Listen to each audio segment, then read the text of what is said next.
Hey, Billy Epphart here today. I appreciate you watching another vlog with us, and I just want to today I want to talk about 3 foundations for building wealth. And you know, there's some truth here that I want you to hear as we give you the 3 foundations. One of them is there is in your life, when we talk about finances and money, there's what we call your income.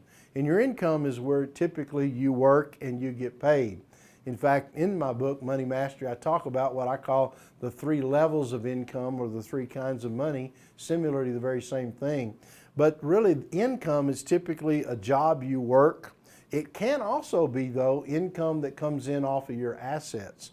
So when we start talking about these 3 foundations of wealth and we use the term income, it means money that you're being paid from a job or from your assets. And of course, your assets are things like if you own real estate and you get rent from that real estate, or you have some kind of stocks and bonds or CDs and you receive interest payments or dividends from those things. So that's what we mean by income. But then on the other side, we talk about wealth. So wealth is really the assets that you have. So when we talk about, for example, today, saving money or giving money, you know, you can do it out of your income or you can do it out of your wealth. And that's just 2 different baskets that you learn to live out. Now, the sad thing is most people end up in life and they have a good job, but they never build any assets or build any wealth. So today, we're going to talk about the 3 foundations for actually building wealth.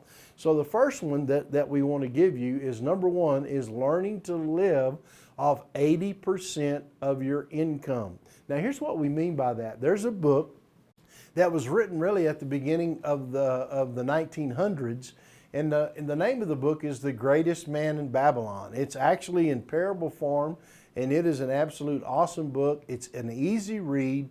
It's kind of, as I said, in parable or story form, and I really encourage you to get a copy of it. The author's name is George S. Clayton. It's called The Richest Man in Babylon. And one of the things that they talk about in The Richest Man in Babylon is learning to live off 80% of your income. And so I'm going to break that down for you. And basically what that would do is you learn to position yourself to live off 80% of your income, whether it's job income or whether it's asset income or a combination of both, either one. Learn to live off 80%. Now here's the cool thing about learning to live off 80%. The cool thing is it means you get to spend the 80% on anything you want. Anything. So if you learn to live and you learn to budget, for example, off the 80%, we're going to tell you what to do with the other 20% here in a minute. Then the really neat thing is the things you need to live off of and the things that you need to pay for, your rent or your house, your mortgage, or whatever it may be, your car payment. As long as you're doing all that within 80%, then you're in a safety measure. Now, I tell people all the time this in some of the workshops and, of course, seminars and conferences that we do. I say if you really want to be aggressive and you're a beginning wealth builder, learn to live on 70%. And then I'll tell you what to do with the other 30. But in this case right now, we're talking about just what I would call the kind of the baseline of where you should be, is learning to live off 80%. So if you learn to live off 80% of your income, that would include the debt, rent, food, things you have. And the cool thing is that if you learn to live off the 80%, then part of that is learning to pay off debt. So we're going to talk about that in some detail here in just a minute. So we've got 80% you're learning to live off of.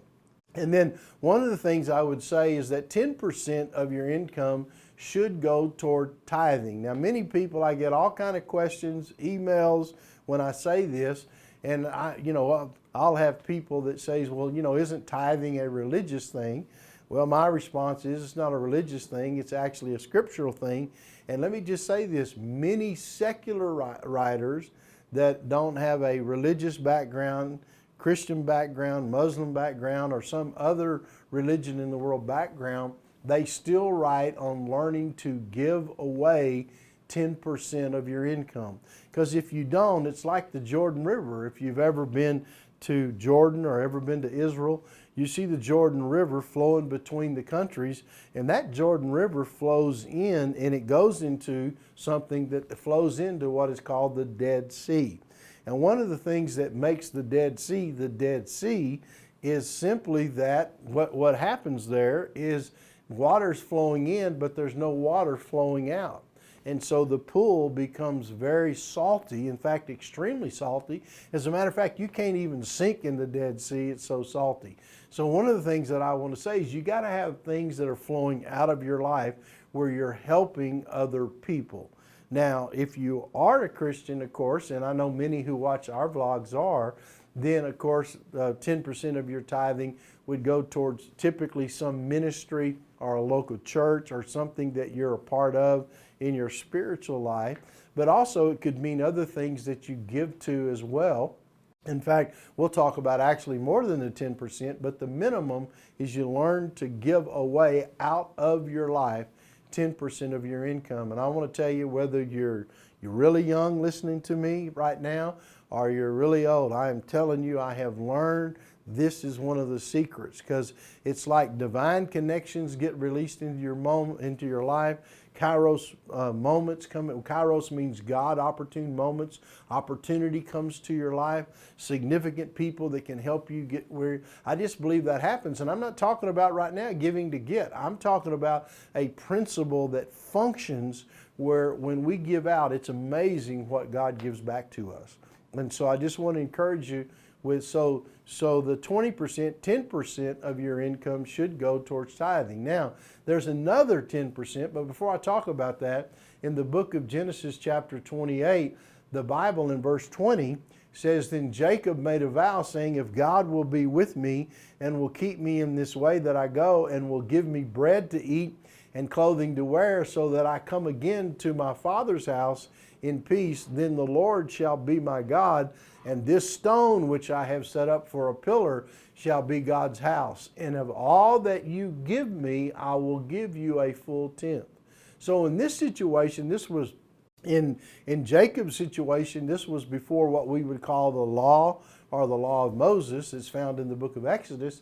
This actually was a spiritual principle that Jacob was functioning by, where he said, I will give to you a full tenth that I will give to you from my income. And so I just want to encourage you that you've got to have money. It's important that you have it going out. And then, let me say this, the third foundation of this is then learn to invest 10% of your income. Now, for some of you, that 10%, investing 10% of your income would actually be getting your debts paid off. And if you've ever read Money Mastery, where we teach you what we call the debt snowball principle, you learn to find an extra 10% to put against your debts. If you're heavily in debt, then applying the full 10% to paying off your debt, because you can actually pay off all your debt in 5 to 7 years, including your mortgage, which is amazing.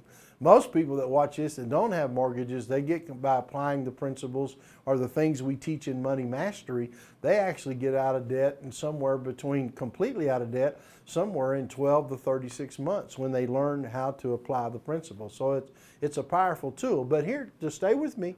Don't turn me off yet. But also you have to learn not only how to pay off your debt, but you need to learn how to invest 10% of your income. And so if it's paying off debt, then that would count in the beginning, because many people ask that.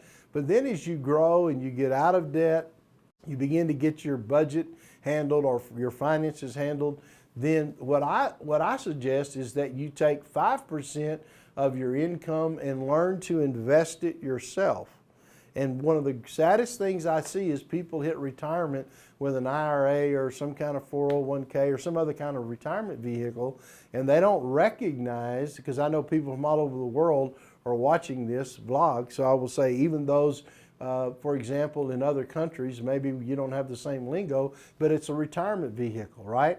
And so one of the things you got to learn to do is learn to invest money yourself. Don't just depend only on a financial advisor. So I like to say it this way: take 5% of your income and invest it yourself, and then have another 5% that's invested, professionally invested by someone else, so that you learn to understand investments yourself. So watch this: learn to live on 80%, take the 20% that's left, take that 10%, for example, of the 100%, take 10% and learn to tithe.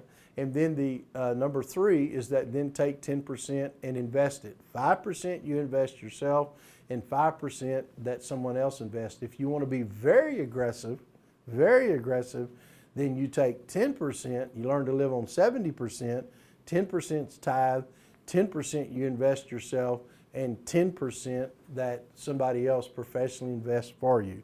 So listen, I hope this helped you today. These are the 3 foundations for building wealth, and we'll see you right back here. Bye-bye.